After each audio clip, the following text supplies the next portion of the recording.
dikeluarkan dari pengiriman produk dari titik sumber menuju titik tujuan. Tadi kita punya masing-masing sumber ketujuan itu masing-masing punya biaya tersendiri dikeluarkan, dinotasikan dengan CIJ, ya. Lalu kita juga punya XIJ, yaitu jumlah produk yang harus dikirimkan dari titik I menuju titik J, ya, untuk dapat memenuhi permintaan di setiap tujuan disesuaikan di setiap sumber. Dengan pembatas ya, yang pertama total produk yang dikirimkan ke setiap titik tujuan, ya, ke setiap titik tujuan itu tidak boleh lebih dari pasokan yang dimiliki pada satu titik sumber atau satu titik supply. Katakanlah kita hanya punya supply 100, ya, kita punya 3 tujuan, ya. Kita harus mengirimkan ke toko A, toko B, toko C, ya. Total yang kita kirimkan ke 3 toko tadi itu tidak boleh lebih dari 100 karena kapasitas yang kita punya tadi, ya. Pasokan kita ya cuma punya 100. Kalau kita harus memenuhi 120, katakanlah 20-nya dari mana, gitu ya.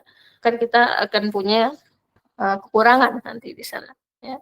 Itu untuk pembatas supply-nya. Lalu berikutnya ada juga pembatas terkait permintaan, ya. Jadi jumlah produk, ya, jumlah produk yang dikirimkan ke satu titik tujuan, terserah mau dari sumber mana saja, entah dari sumber 1, 2, 3, 4, 5, 6 dan seterusnya, ya, itu tidak boleh kurang dari permintaan yang ada di titik tersebut. Katakanlah pasar 1 tadi, ya, pasar 1 punya demand-nya atau permintaannya 2.000, ya. Demand-nya harus dipenuhi sebanyak 2.000, tidak boleh kurang dari 2.000, ya, tapi boleh lebih, ya. Tapi boleh lebih. Tepat kalau lebih, ya, seharusnya kalau lebih kan nanti akan ada biaya penyimpanan dan lain sebagainya.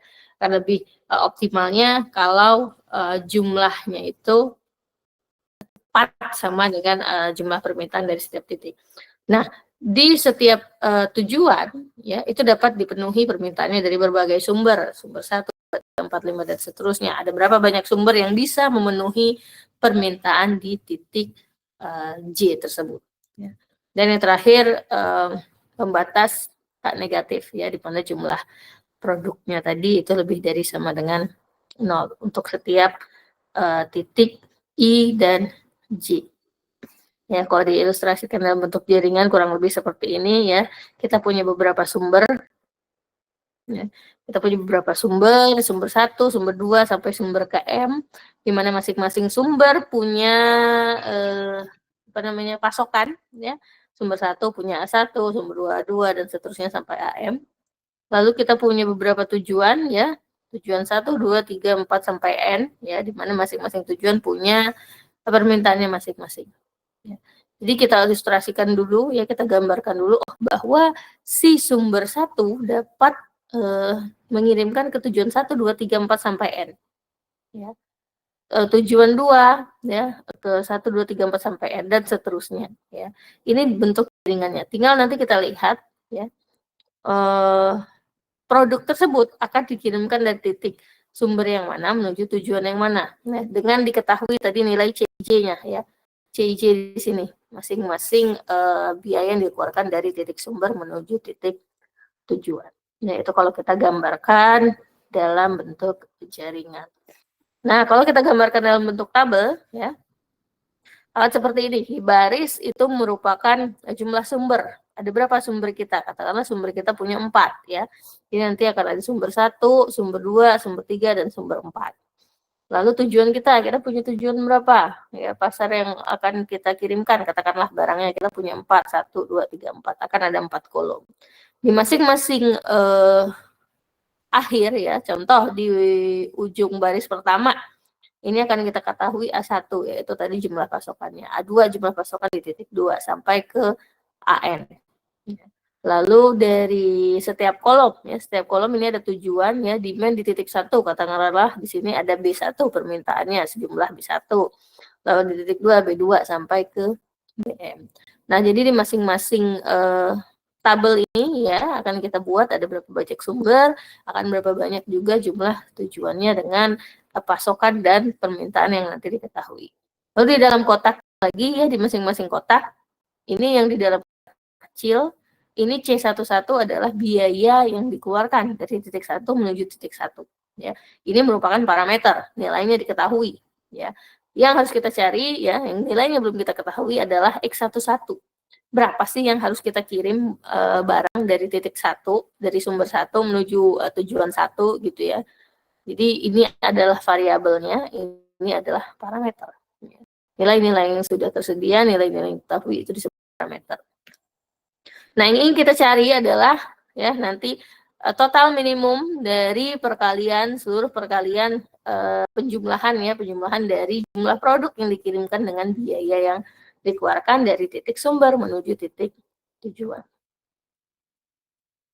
Oke, itu dari jaringan dan tabel ya. Lalu berikutnya masalah transportasi standar atau seimbang ya. Jadi kita ingin punya yang namanya keseimbangan ya. Keseimbangan dalam penawaran permintaan lah seperti itu. Jadi berapa yang ditawarkan oleh pabrik atau gudang ya, atau sumber dengan permintaan dari masing-masing pasar, toko, retail ataupun nanti namanya ya. Untuk dapat menyelesaikan masalah transportasi dengan nanti beberapa metode dalam bentuk tabel juga nanti ya, dalam bentuk tabel itu harus kita ubah dulu ke dalam bentuk standar. Bagaimana ya? Kita harus lihat dulu jumlah demand-nya ya, jumlah pasokan di setiap sumber apakah sudah sama dengan jumlah permintaan di setiap tujuan. Ya, itu harus kita pastikan dulu apakah dari katakanlah tadi kita punya 4 pasokan ya, kalau kita total apakah sudah sama atau belum dengan jumlah permintaan di setiap tujuan. Kalau sudah sama, ya tinggal kita ganti nanti pembatas berikutnya dengan tanda sama dengan. Ya. Bahwa setiap yang pertama setiap barang yang dikirimkan ke masing-masing tujuan ya, atau masing-masing pasar atau toko itu sama dengan jumlah pasokan yang ada di titik 1.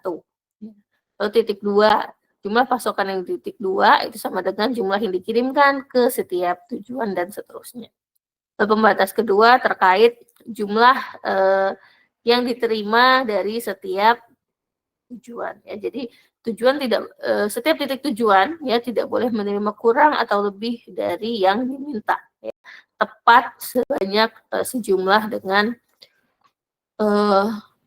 permintaan di masing-masing tujuan ya. Di mana masing-masing tujuan ya, masing-masing titik tujuan itu bisa saja menerima dari beberapa sumber, entah hanya dia bisa dipenuhi oleh 1 sumber, 2 sumber atau 3 sumber atau bahkan lebih. Dan yang terakhir ada pembatas tak negatif ya, di mana XIJ tadi atau jumlah unit yang dikirimkan itu lebih dari sama dengan 0. Lalu ada beberapa case lagi ya, bagaimana untuk masalah transportasi tak seimbang. Bagaimana kalau misalnya ya jumlah pasokan yang tersedia di setiap secara keseluruhan itu lebih besar dari jumlah permintaan. Ya. Jumlah permintaan, apa yang harus dilakukan? Ya, untuk dapat kita ubah ke dalam bentuk standar, ya, kita harus menambahkan yang namanya tujuan fiktif. Ya, tujuan fiktif. Tujuan fiktif agar kondisi tadi seimbang, agar apa yang dikirimkan, total yang dikirimkan dari setiap sumber menuju ke demand yang ada di setiap titik permintaan itu harus seimbang. Nah, sehingga nanti kita tambahkan ya, kita tambahkan satu tujuan fiktif. Kalau misalnya tadi tujuan kita hanya 3, berarti sekarang kita punya tujuan 4. Dengan catatan tujuan fiktif tadi ya akan memiliki nilai koefisien biayanya ya, biaya CIJ-nya itu sama dengan 0. Ya. Nih. J sama dengan N plus 1, berarti kalau misalnya tadi J-nya hanya 3, kita tambahkan jadi J-nya 4. J4 ini berapa? Ya, jumlah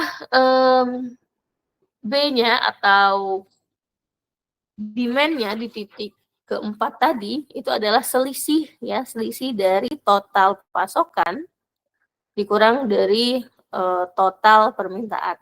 Itu nanti yang menjadi demand di titik J plus 1 tadi, atau titik J yang baru, N plus 1. Ya.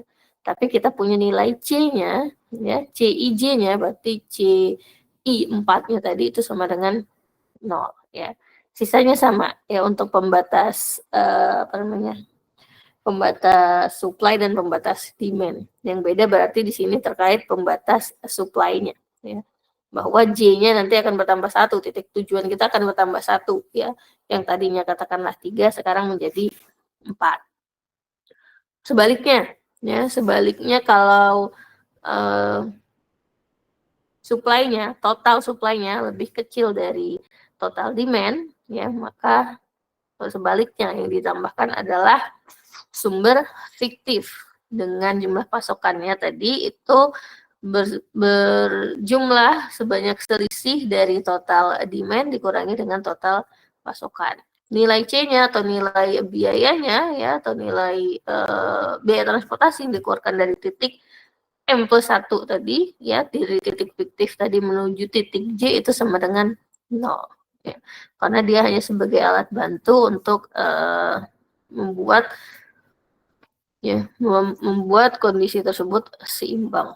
Ya, kalau di masalah tak seimbang pasokan lebih kecil daripada demand, ya sumber fiktifnya yang ditambahkan ya nanti akan berubah untuk indeks sumbernya yaitu menjadi M plus 1 untuk pembatas kedua yang tentang demand ya. Demand di setiap titik ya. Itu untuk masalah transportasi mulai dari seperti apa permasalahannya pada umumnya kita ubah ke dalam rumusan pemrograman linear ya. Modelnya ya, model matematisnya seperti apa, lalu kita buat dalam bentuk jaringan, dalam bentuk tabel, lalu juga untuk masalah transportasi standar atau seimbang dan tak seimbang bagaimana nanti perlakuannya. Jadi nanti sebelum mencari solusi gitu ya dengan metode-metode yang nanti akan kita pelajari lagi, tuh kita perlu lihat dulu apakah masalah yang kita identifikasi tadi terkait masalah transportasi tadi sudah dalam bentuk standar atau seimbang gitu ya. Apakah total dari pasokannya sudah sama dengan total permintaannya? Kalau belum seperti apa? Oh ternyata demand-nya lebih besar dari pasokan, berarti sumbernya yang ditambahkan ya, sumber fiktif, atau sebaliknya ya demand-nya lebih kecil, berarti yang ditambahkan tujuan ya, disesuaikan dengan bentuk standarnya. Ya, saya rasa semua masih ingat lah itu ya, tinggal nanti bagaimana memodelkannya saja. Ya untuk pemecahan masalah transportasi juga masih sama, belum ada yang berubah gitu. Ya mulai dari langkah awal, kita buat dulu dalam bentuk standar, tadi udah saya sampaikan. Kalau udah dalam bentuk standar, kita tentukan solusi basis layak awalnya ya dengan beberapa metode yang pernah kita pelajari, Northwest, least cost, Vogels gitu ya. Langkah kedua, kita periksa optimalitasnya ya. Jika solusi sudah optimal berhenti, jika belum ya, belum penentuan solusi basis yang baru dan ke langkah 2. Ya. Oke, perumusan masalah dalam bentuk standar tadi sudah clear ya. Saya rasa semua sudah bisa, masih bisa gitu ya. Kita masuk ke langkah pertama, penentuan solusi basis layak awal ya. Kita punya beberapa metode ya, ada Northwest, least cost dan Vogels ya. Biasanya kalau ujian kan saya bebaskan mau pakai metode yang mana. Metode yang manapun ya yang kalian gunakan untuk solusi basis layak awal ya itu tidak ada bedanya, hanya akan sama ya, akan sama. Nilainya mungkin tidak sama, tapi mereka merupakan solusi basis layak ya. Semuanya merupakan solusi basis layak. Tinggal nanti menggunakan metode lanjutannya untuk mencari solusi optimal, barulah nanti tidak mungkin misalnya dari hasil solusi basis awal pakai Northwest dengan least cost itu hasil solusi optimalnya akan beda, tidak mungkin Ya, pasti akan sama nilainya. Untuk masalah yang sama ya, untuk masalah yang sama nilainya akan sama untuk solusi optimalnya. Tapi untuk solusi basis layak awalnya bisa saja berbeda nilainya. Ya, northwest yang pertama northwest corner ya. Ini masih slide yang lama gitu ya. Belum ada berubah. Kalau northwest berarti kita mulai dari pojok kiri atas yang ditandai biru.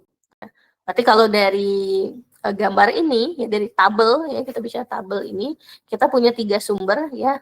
Baris pertama sumber 1, baris kedua sumber 2, baris ketiga sumber 3 ya. Lalu kita punya tujuannya 4. Kolom 1, kolom 2, kolom 3, kolom 4 ya. Di masing-masing ujung setiap baris ini adalah pasokan. Jumlah pasokan di sumber 1, jumlah pasokan sumber 2, dan jumlah pasokan sumber 3. Terus di bawah setiap kolom ini adalah demand-nya. Ya. Oh, kita lihat ya, ini kan karena contohnya langsung dalam bentuk bentuk tabel ya. Bentuk tabel ya, berarti ini udah standar harusnya. Kalau kita totalkan ya, di sini ada 15, di sini juga ada 15, sudah dalam bentuk standar ya, karena sudah dikasih contoh dalam bentuk tabel. Beda cerita kalau misalnya nanti saya beri contoh langsung dalam bentuk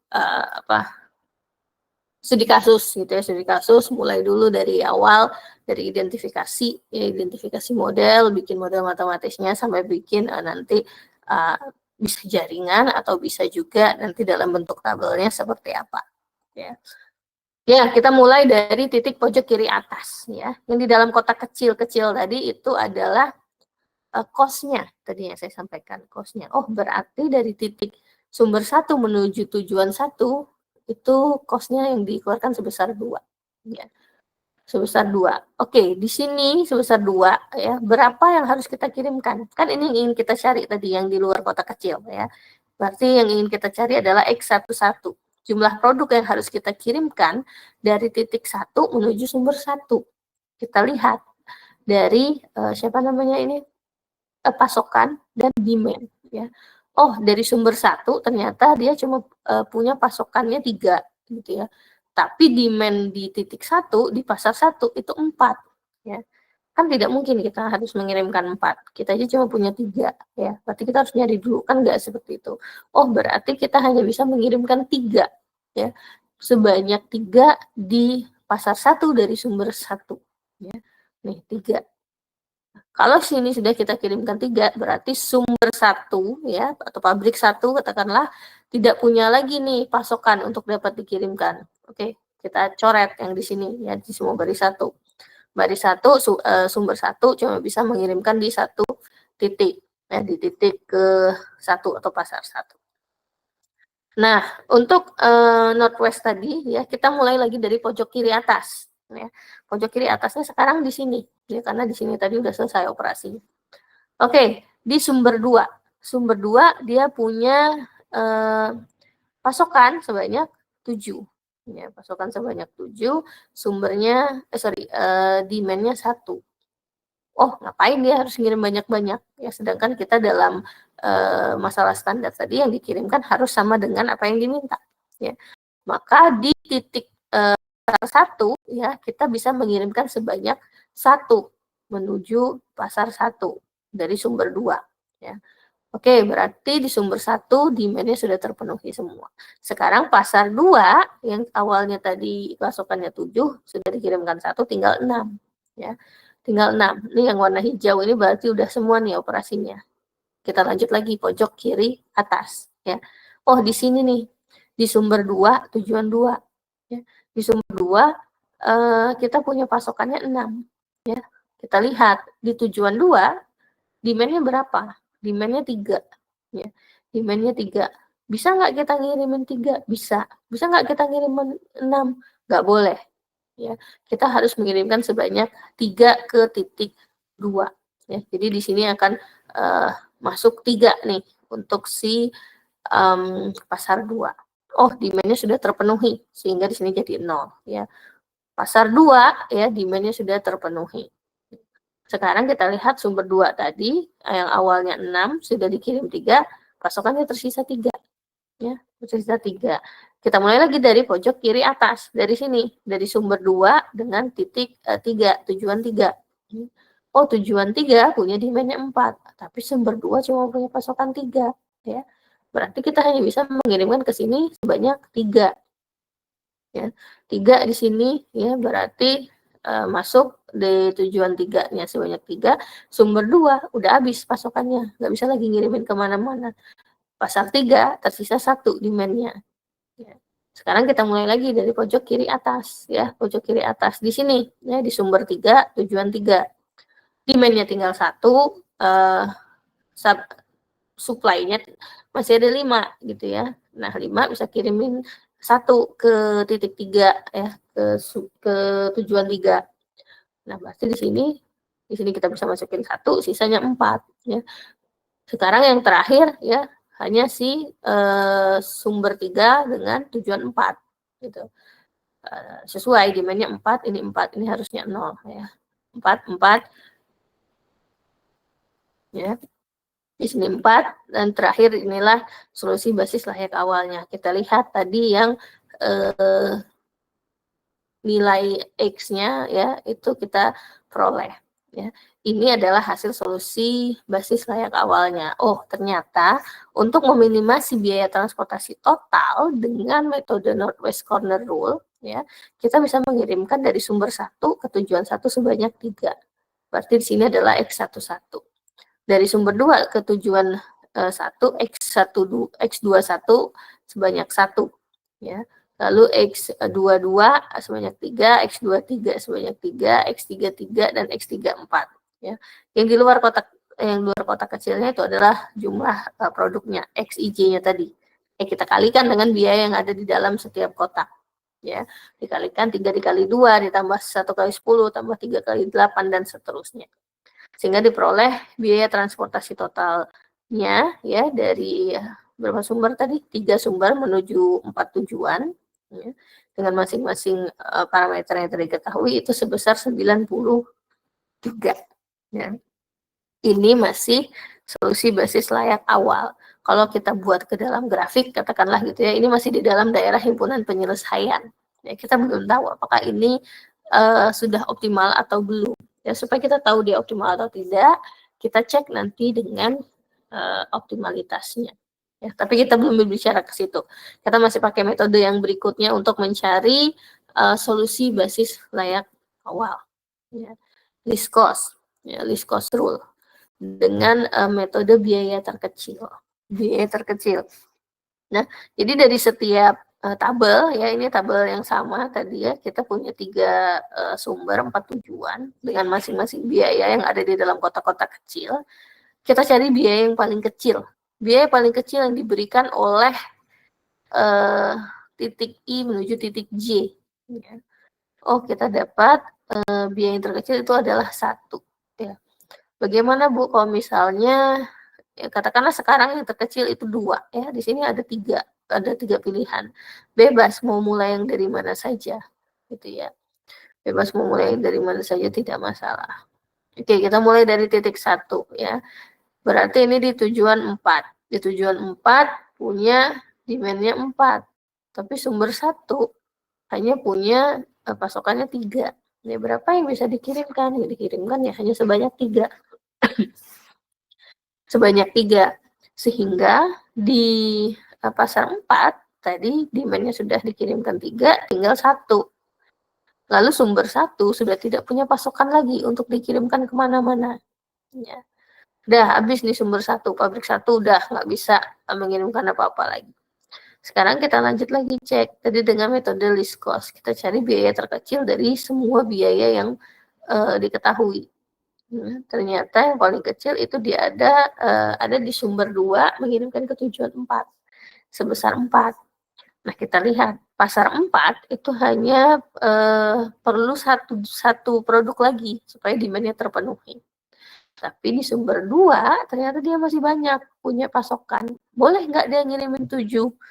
Ya, dia harus mengirimkan sebanyak 1 ya supaya tepat jumlah yang diminta oleh pasar 4, sehingga demand di pasar 4 sudah tercukupi dan sumber 2 pasokannya tersisa 6. Ya, karena tadi sudah dikirim 1. Oke, lalu berikutnya selain yang warna kuning yang sudah dilakukan operasi, ya kita cari lagi biaya terkecil. Oh, biaya terkecil yang diberikan yaitu sebesar 5, ada di sumber 2, sumber 2 dan tujuan 3. Ya. Cek lagi demand-nya berapa, pasokannya berapa. Oh, demand-nya 4, pasokannya 6. Bisa kita kirim sebanyak 4. Ya, berarti tujuan 3 habis demand-nya, sudah terpenuhi. Masih ada 2. Ya, masih ada 2 lagi yang harus dikirimkan. Oke, berikutnya cari lagi biaya terkecil ya. Di sini ada 10, 8, 7, 6. Yang paling kecil yaitu 6 ya di pasar 2, tujuan 2. Tujuan 2 demand-nya hanya 3. Lalu di sumber 3 pasokannya masih ada 5. Sehingga bisa dikirimkan sebanyak 3 menuju titik 2 ya oleh si sumber 4. Lalu yang dikirimkan dari sebanyak 3 tersisa 2 supply dari pabrik 3 gitu ya, pabrik 3. Sekarang tinggal 2 nih yang belum ya, tinggal 2 yang belum ada operasinya. Apakah dituju di sumber 3 atau di sumber 2? Kalau kita pakai metode least cost, ya berarti kita harus mencari siapa yang memberikan biaya terkecil. Ya, yaitu di sini 7, kita masukkan sebanyak 2 ya. 2 sumbernya habis, tinggal pasokannya 1 yaitu yang akan dipenuhi dari sumber 2 sebanyak 2 ya. Nah, ini hasil akhirnya dari solusi basis layak awal ya. Yaitu di sini ada dari titik 1 menuju titik 4 mengirimkan sebanyak 3, dari titik 2 menuju titik 1 mengirimkan sebanyak 2, titik berapa nih? 2 menuju 3 itu 4, titik 2 menuju 4 itu 1, titik 3 menuju 1 itu 2, 3 menuju 2 itu 3. Nah, dikalikan dengan biaya masing-masing yang ada di dalam kotak ya, kotak di dalam tabel. Ya. Dikalikan dengan total biaya transportasinya yaitu sebesar 79.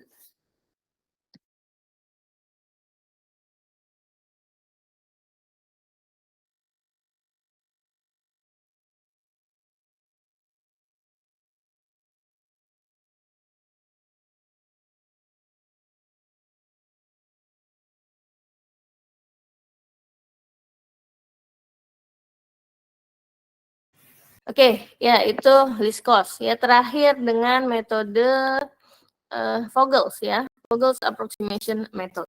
Ya. Masih dengan menggunakan contoh yang sama ya. Kalau di Vogels ya mungkin masih ingat ya seperti apa langkahnya ya.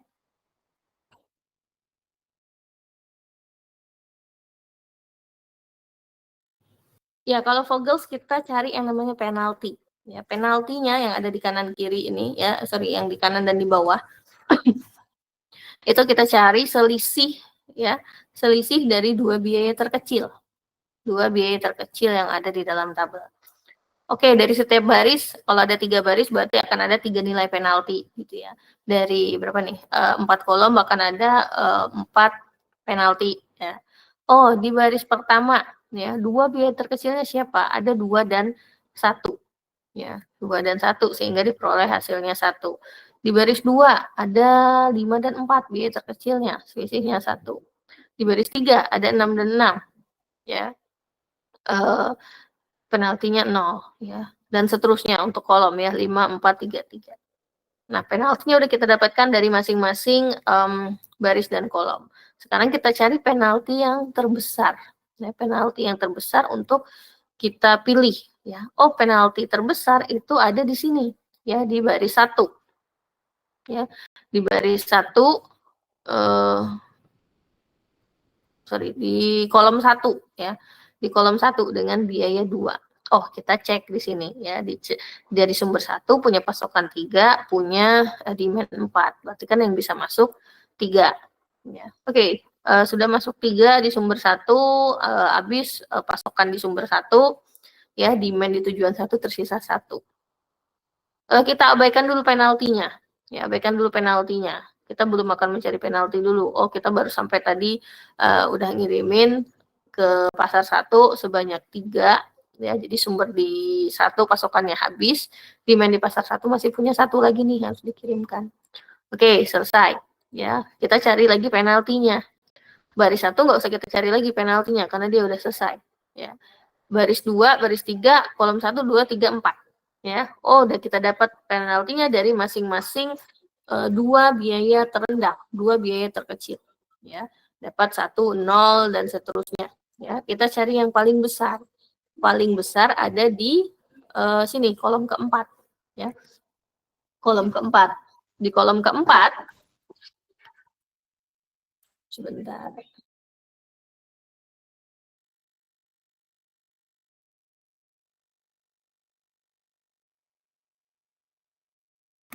Ya, di kolom keempat kita lihat ya, kita lihat mana tadi? Di kolom keempat kita lihat di sini kita punya pasokannya 7 ya, demand-nya 4 ya. Jadi kalau di Vogels ya jangan sampai ke distract sama yang penalti ya. Lihatnya yang di bagian pasokan dan bagian demand ya. Oh, di sini kita punya pasokan 7, demand-nya 4 ya. Kita bisa kirim berarti sebanyak 4 ya, sebanyak 4, sisa 3 di pasar 2, di sumber 2, dan di tujuan 4 sudah terpenuhi semua demand-nya. Ya. Lalu sekarang kita cari lagi penaltinya ya. Di kolom 4 nggak usah ada lagi nih penalti karena sudah terpenuhi ya, udah 0 nih nilai demand-nya. Sekarang kita cari dari baris 1, baris 2, baris 3, kolom 1, kolom 2, kolom 3 ya. Masing-masing kita cari semua penalti ya. Sini ada 3, 0, 1, 2, 3 ya. Kita pilih yang di sini ya, pilih di sini karena biayanya yang paling kecil ya. Tadi sebelum-sebelumnya juga ya, jadi dipilih dari biaya yang terkecil ya. Contohnya ya ini. Ya di baris sini penalti besar biaya yang terkecil ada di 2, berarti mulai dari sini ya, di sini di baris 4 yang kecil juga 4 ya, mulai dari sini 4. Dan di sini juga kita mulai ya. Kita punya pasokan 3 ya, pasokan 3, demand-nya 4, berarti yang bisa kita masukin sebanyak 3 yang bisa kita kirim ya, demand-nya sisa 1 ya. Sekarang tinggal yang di baris bawah nih, baris ketiga ya. Baris ketiga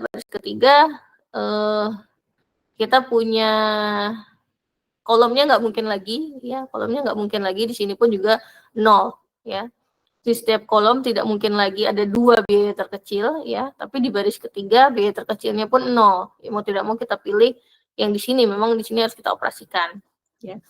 Tinggal kita distribusikan sesuai dengan demand-nya. Oh, di tujuan 1, 1, tujuan 2, 3, tujuan 3, 1.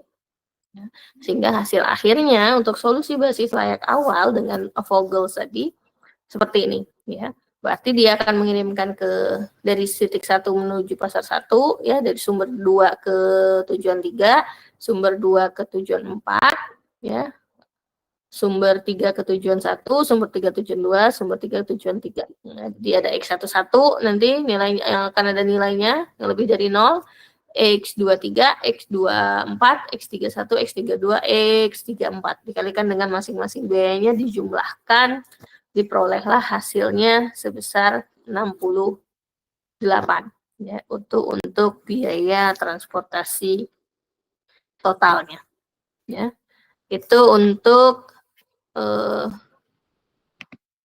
metode basis layak awal ya. Jadi mulai dari kita merumuskan permasalahannya, bentuk model matematisnya, buat jaringannya, buat tabelnya, lalu boleh pilih nanti menggunakan metode yang mana untuk mencari solusi basis layak awal.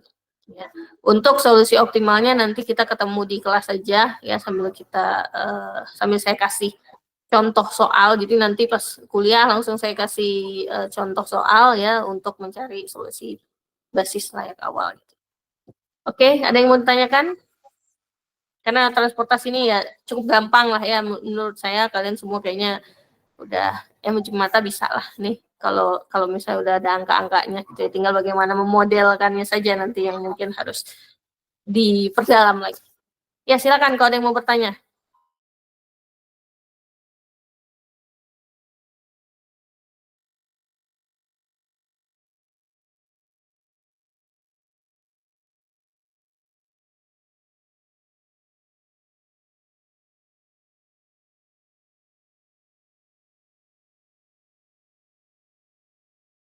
Oke, kalau tidak ada, ya itu nanti dipelajari lagi, boleh dibuka-buka bukunya, cari contoh ya.